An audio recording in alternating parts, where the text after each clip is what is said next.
Ayan, so mga kawanabels, nandito tayo sa kabilang bahay. At ang galing-galing nung dalawang skilled na gumagawa dito. Imagine niyo nung kahapon ang nagawa nila, 3 poste na ganito. Ayan o. Yan. Ang hirap kayang gawin yan. Yan. Ngayon na nagawa nila, 4 pieces naman. Kasi nga 7 poste yung idadagdag natin dun sa loob. Natapos na nila. Grabe. Super bilis nila, nakakatuwa. At okay lahat ng gawa nila. Hindi ka talo sa binabayad mo talaga. Nakakatuwa. Ang bilis nila. Kasi kung sa iba to, napakabagal. Grabe. Natapos nila, imagine niyo oh. Ito yan guys oh. Ayan. Ito. 1, 2, 3. Ngayon, yun yung sa kabila. Nandun yung 3. Ito yung isa. So, 4 yung nagawa nila. Kasi kahapon 3 lang yung nagawa. Ngayon, ayan. 1, 2, 3, 4. 4 yung tinapos nila na poste. Lupit. Ang hirap kaya yan. Kasi tingnan nyo, oh, merong iniikot dito na, nakawad. Kada, ayan, oh. Napakabusisi. Sobrang hirap. Ang sakit kaya niyan pag nag-iikot. Sobra. Ayan, super, nila, bilis. Tapos, nakapag-stack pa sila dito nito, oh. Ayan, guys, oh. Gagamitin kasi natin yan din sa poste naman sa taas. Poste para sa CR, poste para dun sa kwarto, ayan. Gagamitin pa yan. So, inuna lang muna tong pang poste sa baba. Kasi, ang tawag dyan, hiningal ako. Kasi nga, magbubuhos na sila doon. Kailangan ng may poste na. Ayan, sobrang bilis. Grabe. Saka malinis sila, oh. Kung makikita nyo, wala nang mga nagkalat dito. Talagang nakaayos yung mga gamit. Yung mga gamit nilang ginagamit, nakaayos din. Ayan, nakakatuwa. Tapos ngayon, punta naman tayo dito sa kabila. Siyempre, sisilip din tayo dito. Kasi nag-i-stay sila dito. Ayan, ganun pa rin. Yung loob nito, magulo pa rin. Ayan, super gulo. Saka na natin to aayusin syempre, pag tapos na yung CR, silipin natin. Ano yun? Ano yun? What's that? Okay, yung tubig. Kala ko kung ano yung tumutunog. Dad, ikaw talaga nag-iwan ng bukas ng tubig dito? Oo. Okay. Oo. Ayan, so guys, naakyat tayo. Araw-araw na nilang ginagamit tong itaas. Hindi na sila nahihiya. Ayan, so dito sila nagpapahinga. Dito sa taas. Maano kasi dito guys, mahangin pag gantong oras. Kasi nga, sa likod niya ay wala pang kabahayan. Ayan, kung makikita nyo, puro puno. Pag binuksan mo yung bintana, sobrang hangin. Kaya ang sarap mag-stay dito. So, okay naman. Medyo nakakaubo. Kasi nga, maalikabok dahil dito nga sila nahihiga. Natutulog sila dito. Ayan. So, baba na tayo. Ningal ako. Okay naman. Wala naman kailangan gawin doon sa itaas kasi okay na siya. Kalat dito sa loob. Super alikabok. Yung ilaw dyan. Yun lang. Ang galing nila, no? Bilis. So, marami pa tayong natitirang bakal. Ito pa siya, oh. Ganyang karami yung bakal. Hanggang dun. Ayan. Marami pa tayong paggagamitan nito. Kulang pa nga ito, eh. Alam ko kasi itong bakal na pinadeliver ay pang ibaba lang to. Wala pa yung pang slab. Yung ilalatag, wala pa. Hindi pa kasali dito. So, ito ay pang poste lang at saka kung saan-saan. Wala pa yung ilalatag dun mismo sa bubuhusan ng mixer. Wala pa. Hindi pa siya kasali. Kasi nung nakausap ko yung foreman namin, sabi niya, yun daw bakal na pinadeliver ngayon, pang ibaba lang. Wala pa yung ilalatag doon. Grabe. Sobrang nakakamahal. Ayan. So, pero okay lang naman. At least gaganda na yung house natin. So, guys, ito pa yung isa na na tinatanggal nila. Katulad siya noon, ay yung isa okay na. Ito hindi pa. Kailangan kasing tanggalin dahil ididikit natin yung poste dyan sa part na yan para matibay yung ating poste. So, ito, ayan yung sinasako nila kanina, okay na. Ayan, sinako nila yung mga may bato kasi hindi daw yun ang gagamitin pangbalik dito sa mga butas. Ang kailangan daw ay ang ganyan, yung malalambot lang. Ayun, tulad nun, ayun, yun. Yan, tulad lang siya niyan. Ayan, kita nyo, ang dami. Super dami ng nakasako. Ayun pa. Ayan, so nagpahakot na tayo nung Martes yata o nung Lunes. Ayan, tinan nyo. Ang dami pa rin. Meron nga pala tayong Indian mango. Ayan. Dinalahan tayo nung asawa nung kapatid ko. Ayan. Ang dami yan, kalahating sako. Sarap, Indian mango. Yummy. Masarap kasi Indian mango doon sa talipus mo. Thank you, adik.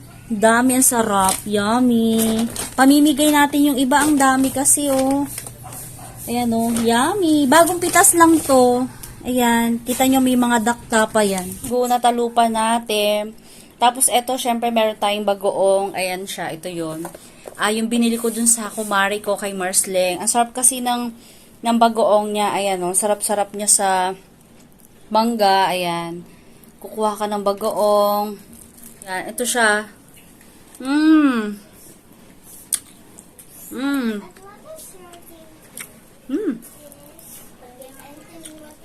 Super yummy. Ito yung bagoong na may baboy. This is bagoong with pork.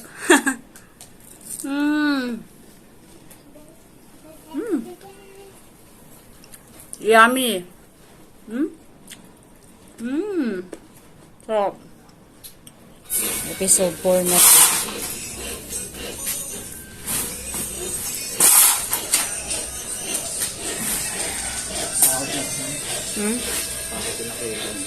Oo, mamaya, pwede. Yung hinakot niya nakaraan, kunin mo yung sako, sayang yun, dami nun Ano yun, yung malalaki na binili mo? ano yun, damo? Kaya nga, di ba sabi niya ibabalik niya?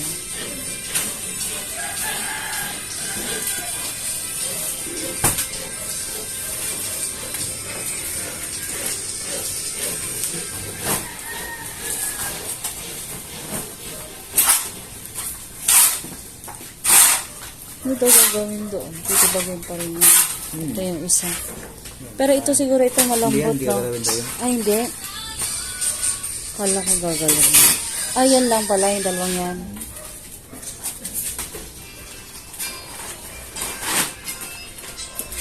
Tapos na yan. Silipin natin. Okay na to, ano? Ayan. Makakawa na ba? So, ito tapos na siya. Tapos na siyang hukayin. Ito. Okay na siya. Tapos ito, meron pa ditong lupa. Daddy, dapat ito muna Dapat ito pinadakot mo. Kasi daan na natin to Ayan, so mga kawanabels, magluluto na tayo. Ayan, so ang gagamitin natin ay itong hanabishi. Ano matawag dito? Hindi ko alam kung anong tawag dito. Pancake, yata to. Hindi ko alam, nakalimutan ko na. Yung ating CDO hamon de bola, ayan, social yan pa ang kanilang merienda. Ayan, so maglalagay na tayo para uminit na talaga siya. Ayan. Mabilis lang naman to basta mawala lang yung cold niya. Mabilis siyang iinit. Ate, bigyan mo ako tinidor. Kailangan ko ng tinidor. Give me please. Saglit lang to. Ang hirap kunin. Ayan naririnig nyo. Umaano na siya. Ayan na siya. Diba? Ang galing. Naluluto na siya agad. Ang bilis. Sobrang bilis lang siya. Ayan. Kasi para, diba, hindi na tayo maabala magprito. Dito na lang. Pwede naman kasi dito. Ayan. Diyan lang natin siya ilalagay. Ayan. Diba? Init lang. Yan. Tapos, takpan natin. Yes. Saglit lang yan. Init lang natin ng konti. Tapos, okay na siya. Maganda yung meron din kayong ganito. Kasi ano siya, madaling mag-init dito saka magluto ng tinapay. Ayan. Super dali lang. Ayun o, medyo naluluto na siya. Ayan o. Naririnig nyo ba? O, ayan. Ayan itsura niya. Ayan, so pag ito na lang yung ilaw, ibig sabihin, okay na siya. Mabilis lang, di ba? Sabi ko sa inyo, mabilis lang. Ayan, babalik ta rin natin. O, di ba? Konting init lang. Kasi luto naman tong ham na to eh. Ayan. O, bango. I love it. Ayan. So, yung kabila naman, ang ating iinitin. Ayan. O. Ayan, ganun lang. Yan yung pamimirienda natin. Tapos lalagay natin sa buns na tinapay. Ayan. Napaka-easy lang mag-init dito. Ayan, so guys, pwede na yan. Tanggalin na natin siya kasi pwede na to. Tapos lagay natin dito. Tapos maglagay tayo ng bago ulit. Yan, ganyan lang siya. Ka-easy. Oh, tapos. Finish agad yung una nating nilagay. Kaya maganda may ganito eh. Tuwan-tuwa ako dito kasi dito na ako lagi nag-iinit. Ayan. Lalo na pag may natira kaming tinapay, syempre matigas siya. Pero pag ininit mo dito, nawawala yung niya, yung tigas niya, lumalambot siya uli na parang bagong tinapay. Init-init lang to. Oh. Yummy. Yan. Yeah, baliktarin na rin natin. Hindi ko na siya nilalagyan ng mantika kasi kung sana siya nagmamantika. Ay, ilang buns to? 6 na buns na ganito. Mainit pa guys, bagong luto. Ang sarap nito mamaya. Tapos papa-RC tayo. Ay, lemon. Lemon kasi may lemon dito eh. Yun. Luto na siguro to. Ay, hindi pa. Konti pa. Napaka-easy talaga dito magluto. The best. Tingnan nyo guys. Ito na yung mga nainit natin. Itong nasa left. Ayan. Konting init lang kasi luto naman siya. This is it. Pansit. Mag-ano na tayo, mag-iinit na tayo ng bready. Ayan. Ipakita ko sa inyo yung gagawin natin. Ate, naamoy yan. Ayan, mainit-init na siya. So, ang gagawin lang natin, kukunin natin itong tinapay. And i-open lang natin. Yan. Ay, nilangaw, nakakainis.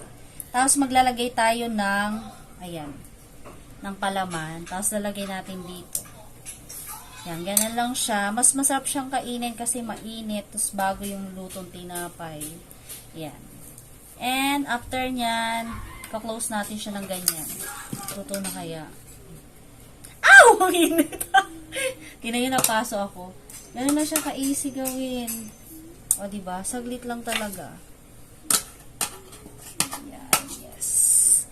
And maglalagay na tayo ulit. Mabilis tayo guys kasi mabilis siyang uminit. Ayan. O, diba? Ayan, guys. So, okay na yung ating bread. Papakain na natin to. Yummy! Merienda time!